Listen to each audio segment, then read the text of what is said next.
Bismillahirrahmanirrahim. Assalamu alaikum students. Today we will discuss about habitat and biomes. So question number 5 of this chapter is describe the terms habitat and biome. Its answer is given on page number 55. So student habitat, what is habitat? Habitat क्या है? Habitat आपने अपनी छोटी classes में भी ये word सुना होगा. Habitat बेसिकली एक नेचुरल इन्वायरमेंट है, ठीक है, किसी भी एनिमल्स और प्लांट्स के लिए एक नेचुरल इन्वायरमेंट, उसको हम बोलते हैं हैबिटेट, जहाँ पे कुछ ख़ास यानी डिफरेंट टाइप्स ऑफ हैबिटेट हैं. तो उसमें जिस टाइप्स के हैबिटेट हैं उसी टाइप के एनिमल्स यानी जो उस इन्वायरमेंट के लिए सूट करते हैं वही एनिमल्स और प्लांट्स वहाँ पे सरवाइव करते हैं. अच्छा, अब देखते हैं. Habitat means the natural environment of the an animal और प्लांट, ठीक है, एनिमल और प्लांट का नेचुरल इन्वायरमेंट है habitat. Various kind of animals need different habitat in order to survive. Various kind of हैं एनिमल्स हैं, ठीक है, एनिमल्स भी और प्लांट्स भी हैं, तो इनको डिफरेंट हैबिटेट की ज़रूरत पड़ती है सर्वाइव करने के लिए. जैसे मैंने आपको बताया कि एनिमल्स की भी बहुत सारी टाइप्स हैं, तो उनको रहने के लिए उनके हैबिटेट्स भी उसी तरह डिफरेंट हैबिटेट्स की उनको ज़रूरत होती है. For instance a polar bear can live very well in the ice cold regions of the tundra where it feeds on fish and other small animals even during the winter when the surface of the water is frozen. अब अगर हम बात करें polar bear की, तो ये beer special वो beer हैं जो आपको पोलर एरियाज़ में यानी टंड्रा पे मिलेंगे. अब ये बियर उस टाइम यानी जैसे आपको पता है टंड्रा रीजन जो है वो एक बहुत कोल्ड एरिया है, कोल्ड रीजन में आता है, तो पोल्स हमारे जैसे ठंडे हैं, तो ये बियर्स स्पेशल ऐसे एनिमल्स की काइंड में आ जाते हैं जो वहाँ का टेम्परेचर, वहाँ की सर्दी जो है वो बर्दाश्त कर लेते हैं, ठीक है, और इतनी इवन कि उनका जो रीजन इतना कोल्ड है कि पानी के ऊपर की सरफेस जो है वो बर्फ़ में होती है, ठीक है, आइस होती है, वो उसके बावजूद भी वो वहाँ से मछलियों का शिकार करके खाते हैं, ठीक है. तो अगर ये कहा जाए कि अगर हम पोलर बियर को हम इक्वेटोरियल रीजन पे ले आते हैं तो क्या वो सरवाइव कर सकते हैं? तो नहीं, वो बिल्कुल सरवाइव नहीं कर सकेंगे, क्योंकि इक्वेटोरियल रीजन का टेम्परेचर जो है वो उनकी हिसाब से नहीं है, ठीक है. तो डिफरेंट काइंड्स ऑफ एनिमल्स को रहने के लिए भी डिफरेंट हैबिटेट की ज़रूरत पड़ती है. अच्छा, आगे हम देखते हैं. On the other hand an African rhinoceros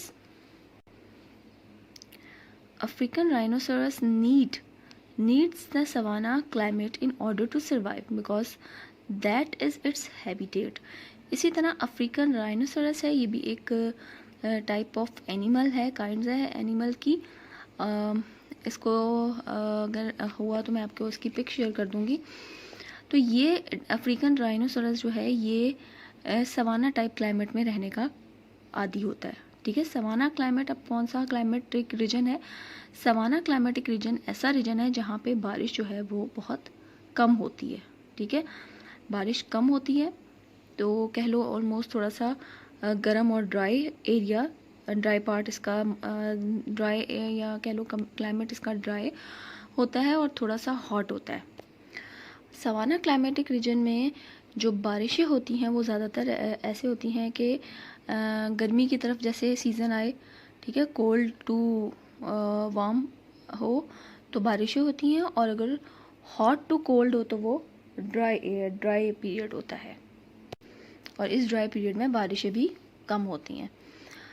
अच्छा, ये अब राइनोसरस है जो इस सवाना हैबिटेट जो है सवाना क्लाइमेटिक रीजन का आदी होता है. When the habitat is destroyed, the animal living in it also die. तो अगर किसी एनिमल का हैबिटेट अगर ख़त्म हो जाए तो वो एनिमल भी सरवाइव नहीं कर सकता. जैसे आप मछली को पानी से निकालोगे तो पानी में के बगैर वो नहीं रह सकेगी, तो इसी तरह पोलर बियर भी इक्वेटोरियल रीजन पे आके सरवाइव नहीं कर सकेगा. तो जैसे हैबिटेट अगर कोई डिस्ट्रॉय होगा, ख़त्म होगा, तो उसके साथ साथ उसके जो उससे रिलेट करते हैं एनिमल्स वो भी ख़त्म होते जाएंगे. Some areas in Pakistan are listed as the Ramsar sites और wetland that must be protected in order to save the common future of this planet. Pakistan के कुछ एरियाज़ को रामसार साइट्स या वेटलैंड में कंसिडर किया गया है। इसका मकसद बेसिकली क्या है कि एक फ्यूचर के लिए इस तरह के एरियाज़ को सिक्योर करना। इस तरह के एरियाज़ के क्या मतलब हुआ? इस तरह के एरियाज़ जहाँ पे जो हैबिटेट्स हैं डिफरेंट काइंड्स ऑफ एनिमल्स के। अब पेज नंबर 56 पे है biomes. Biomes are animal and plant communities group together on the basis of similar habitats. Habitat में हमने क्या कहा कि वो कुछ एनिमल स्पेशल जो या कह लो सिंपल वर्ड्स में हैबिटेट कहते हैं डिफरेंट काइंड्स ऑफ एनिमल की रहने की जगह। ठीक है, सिंपल वर्ड्स में। अब बायोम्स क्या है कि अब आप इसी डेफिनेशन को उसको दूसरी साइड से ले लो कि ऐसे एनिमल्स का ग्रुप या ऐसे प्लांट्स का ग्रुप जो एक साथ रहते हैं जिनमें सिमिलैरिटीज़ पाई जाती हैं एक हैबिटेट के लिए। ठीक है, सिमिलैरिटीज़ पाई जाती हैं किसी एक सिंगल हैबिटेट के लिए। ठीक है, कोई भी ऐसे हैबिटेट है तो वहाँ पे डिफरेंट काइंड्स ऑफ एनिमल्स रह सकते हैं। लाइक अगर हम फ़िश की बात करें तो आपको पता है वो समंदर में पानी में रहती है। तो समंदर में अगर आप नोट करो तो उधर भी प्लांट्स हैं, ठीक है, वेजिटेशंस भी हैं उधर, और ये डिफरेंट काइंड्स ऑफ एनिमल्स भी हैं जो वाटर में सरवाइव कर सकते हैं। तो बेसिकली बायोम क्या है कि ऐसी प्लांट्स और एनिमल्स की कम्युनिटी का ग्रुप जो इकट्ठे रहते हैं on the basis of similar habitat. Usually areas that have similar climate and vegetation form a biomes. क्या कहा जाता है कि ऐसे areas that have similar climate and vegetation form a biome से बायोम बनती है, जिसको हम बायोम बोलते हैं। एक जैसा क्लाइमेट और वेजिटेशन जो है वो उस बायोम बनता है उससे। A biome is just like a climatic region. Biome क्या है? A biome is just like a climatic region. Climatic region है except that it is defined on the basis of animal and plant life instead of the climate alone. तो biome जो है वो एक climatic region है जिसमें हम just climate को डिस्कस नहीं करते, उसमें प्लांट्स और एनिमल्स को भी, उनको भी बुनियाद बना के, यानी उनको भी इसमें रखा जाता है। तो दोबारा अगर आप देखो, a biome is just like a climatic region. Biome जो है क्लाइमेटिक रीजन है except that it is defined on the basis of animal and plant life. तो ये जो है ये सिर्फ एनिमल और प्लांट लाइफ को डिस्कस नहीं करता है, ना इसको भी डिस्कस करता है, ना कि सिर्फ क्लाइमेट को डिस्कस करे। ठीक है, अभी तक हमने क्लाइमेटिक रीजन्स में हमने ज़्यादातर उसमें पहले जो थे उसमें ज़्यादातर हम क्लाइमेट डिस्कस करते थे। वैसे तो हमने थोड़ा ओवरऑल भी देखा था कि एग्रीकल्चर पॉइंट ऑफ व्यू से भी, फ्लोरा फौना के हिसाब से भी। तो बायोम जो है बेसिकली उनकी एक आगे फर्दर उसको मज़ीद डिवाइड कर दिया है।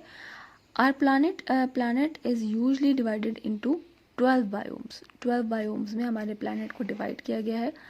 फर्स्ट है आइस, सेकेंड है tundra, mountains, boreal forest, temperate grassland, Mediterranean desert, semi arid shrubs, savanna, tropical seasonal forest, tropical rain forest. अब वन बाय वन मैं आपको इसका थोड़ा सा ब्रीफ सा इसका बताती जाऊंगी कि आइस बायोम्स क्या है। अच्छा, आइस और टंड्रा बायोम्स को मैं आपको इकट्ठा बताती हूँ। आइस और टंड्रा बायोम्स क्या है? आइस जो है आइस बायोम वो है हमारे पोलर एरियाज़ की जो पीक है, ठीक है, यानी आइस कैप, वो कहलाती है बायोम्स, यानी ये टोटली बर्फ़ से ढकी होती है। टंड्रा जो है, टंड्रा भी बर्फ़ से ढकी होती है, उसी तरह कोल्ड होती है, लेकिन इसकी ज़मीन जो है होती है वो बैरन होती है, बंजर होती है। कहीं कुछ जगहों पे खारदार सी झाड़ियाँ नज़र आती हैं। ये आइस वाला जो पार्ट है ये तो मुकम्मल बर्फ़ से ढका होता है, लेकिन यहाँ पे आप कहीं ना कहीं इसको लाइट सी वेजिटेशंस देख सकते हो। और इन दोनों में जो एनिमल सर्वाइव करते हैं वो भी ऑलमोस्ट मिलते जुलते हैं। लाइक पोलर बियर हो गया, पेंगुइन हो गई, सील हो गई, फ़िश हो गई। तो ये तमाम जो आते हैं ये किस में आते हैं? टंड्रा और आइस बायोम्स में। फिर है माउंटेन्स। अब माउंटेन्स बायोम्स कौन से होते हैं? माउंटेन बायोम्स में आपने एल्पाइन फॉरेस्ट का नाम सुना होगा। तो एल्पाइन फॉरेस्ट जो है वो माउंटेन बायोम्स में आते हैं। क्योंकि ये फॉरेस्ट होते हैं, ये जो अल्पाइन फॉरेस्ट जो हैं ये माउंटेन पे हैं, काफ़ी हाइटेड होते हैं, तो ये माउंटेन बायोम्स हैं। फिर है boreal forest. Boreal forest mountain से बायोम से थोड़ा सा नीचे की तरफ है, वो कहलाता है बोरियल फॉरेस्ट। ठीक है, बोरियल फॉरेस्ट जो होते हैं वो माउंटेन से नीचे होते हैं। और जो माउंटेन बायोम्स है, इधर हमें जो ज़्यादातर एनिमल्स मिलेंगे वो होंगे कैंगरू, लेपर्ड, पांडा, ब्राउन बियर। तो वो कहाँ पे रहते हैं? माउंटेन बायोम्स में। इसके बाद हम देखते हैं टेम्परेट फॉरेस्ट। टेम्परेट फॉरेस्ट वो एरियाज़ होते हैं जो बहुत ज़्यादा जहाँ पे ह्यूमिडिटी है, उनकी एयर जो है वो मॉइस्चर होती है, नमी से भरपूर होती है। तो और इसके अलावा हाई लेवल प्रेसिपिटेशन है, ह्यूमिडिटी होती है। इसके अलावा टेम्परेट फॉरेस्ट में ट्रीज़ की भी बहुत ज़्यादा वैरायटी होती है। 6 है टेम्परेट ग्रासलैंड। टेम्परेट ग्रासलैंड जो है ये हमारे नीचे का एरिया है, ग्रासलैंड यानी लैंड एरिया पार्ट हो जाता है। तो ये टेम्परेट ग्रासलैंड ऐसा एरिया है जहाँ पे उसी तरह से गर्मियाँ जो होती हैं वो बहुत गर्म होती हैं। गर्मियों का सीज़न समर जो होता है वो बहुत हॉट होता है, और विंटर जो होता है वो कोल्ड होता है। इसके अलावा टेम्परेट ग्रासलैंड में बारिशें कम होती हैं, और दूसरा यहाँ पे वेजिटेशन जो है उसकी कह लो वो बहुत ज़्यादा अबंडेंट है, यानी बहुत ज़्यादा अमाउंट में हमें यहाँ पे वेजिटेशन मिलती है। फिर है 7 है मेडिटेरेनियन। अब मेडिटेरेनियन डोम्स कौन सी है, सॉरी बायोम। मेडिटेरेनियन बायोम में जो है जो समर है वो बहुत ड्राई, और जो विंटर है वो रेनी होती है। ठीक है, मेडिटेरेनियन में समर जो है वो ड्राई होता है, और विंटर जो होती है वो रेनी होती है। फिर है डेजर्ट। डेजर्ट आपको नाम से पता चल रहा है कि ये वो तमाम सहराई इलाके हैं जहाँ पे सिर्फ रेत ही रेत है, और ऐसे कोई ख़ास वेजिटेशन नहीं उगती। सबसे ज़्यादा वेजिटेशन जो है वो टेम्परेट ग्रासलैंड पे आती हैं। फिर 9 है semi arid shrub. Semi arid shrub और सवाना, इनको भी मैं इकट्ठा एक्सप्लेन करती हूँ आपको। सेमी एरिड शर्ब होता है जो डेजर्ट के आसपास का एरिया होता है, और सवाना होता है जो ना तो डेजर्ट होता है और ना ही वो कोई फॉरेस्ट होता है, बल्कि वो इसके मिड में आता है। बारिशें इधर भी कम होती हैं। ठीक है, फिर है 11, जैसे मैंने ये सवाना तो खैर पहले भी बताया है। फिर है tropical seasonal forest. Tropical seasonal forest और ट्रॉपिकल रेन फॉरेस्ट आपस में काफ़ी हद तक मिलते जुलते हैं। तो इसमें क्या है कि इसमें जो है वो ज़्यादा मॉइस्चर होती है हवा, और हवा मॉइस्चर होने के साथ साथ यहाँ पे बारिशें जो हैं वो तकरीबन सारा साल रहती हैं। तो ये 12 बायोम्स हैं जो मैंने आपको ब्रीफली थोड़ा थोड़ा सबका आइडिया दे दिया है। अब क्वेश्चन नंबर 5 में आपने हेडिंग देनी है हैबिटेट्स, और ये कंप्लीट आपने यहाँ तक प्लैनेट तक मार्क करें। फिर आपने बायोम्स की हेडिंग दी, biomes are animal and plant से लेकर ये इसके 12 बायोम्स हैं ट्रॉपिकल रेन फॉरेस्ट तक। तो यहाँ तक हमारा 5 क्वेश्चन का आंसर कंप्लीट हुआ। अब इसकी हम रिमेनिंग एक्सरसाइज जो रह गई है वो देखते हैं। फिल इन दी ब्लैंक्स हैं, lands up to 5 degree north and 5 degree south of the equator have dash climatic region, equatorial. Second is the word monsoon is derived from the Arabic word मौसम which means season. Third is the Mediterranean Sea lies between Europe, Asia and Africa. Four है the areas from 20 degree to 30 degree on the north and south of the equator belong to the dash climatic region, hot and dry. Fifth, the people of the tundra climatic regions are called Inuit, which means human being. Fifth है people of the sorry ये हो गया। अच्छा, आगे हमने देखना है identify the climatic reason. Identify करके हमने क्लाइमेटिक रीजन बताना है कि किस क्लाइमेटिक रीजन में ऐसा होता है। फर्स्ट है daily rainfall, very humid, no season, वो है इक्वेटोरियल में। सेकंड है short dry summer, moderate rainfall, long pleasant winter, तो ये है मेडिटेरेनियन में। थर्ड है extremely cold winter, short summer, frozen seas, तो ये है टंड्रा क्लाइमेटिक रीजन। तो ये आज का हमारा क्वेश्चन नंबर 5 और फिल इन दी ब्लैंक्स थी हमारे, और ये क्लाइमेटिक रीजन की आइडेंटिफिकेशन थी। तो आज हमारा ये चैप्टर नंबर 6 भी कंप्लीट होता है। Hopefully you understand the answer of all these questions. Take care students, have a good day, अल्लाह हाफिज़।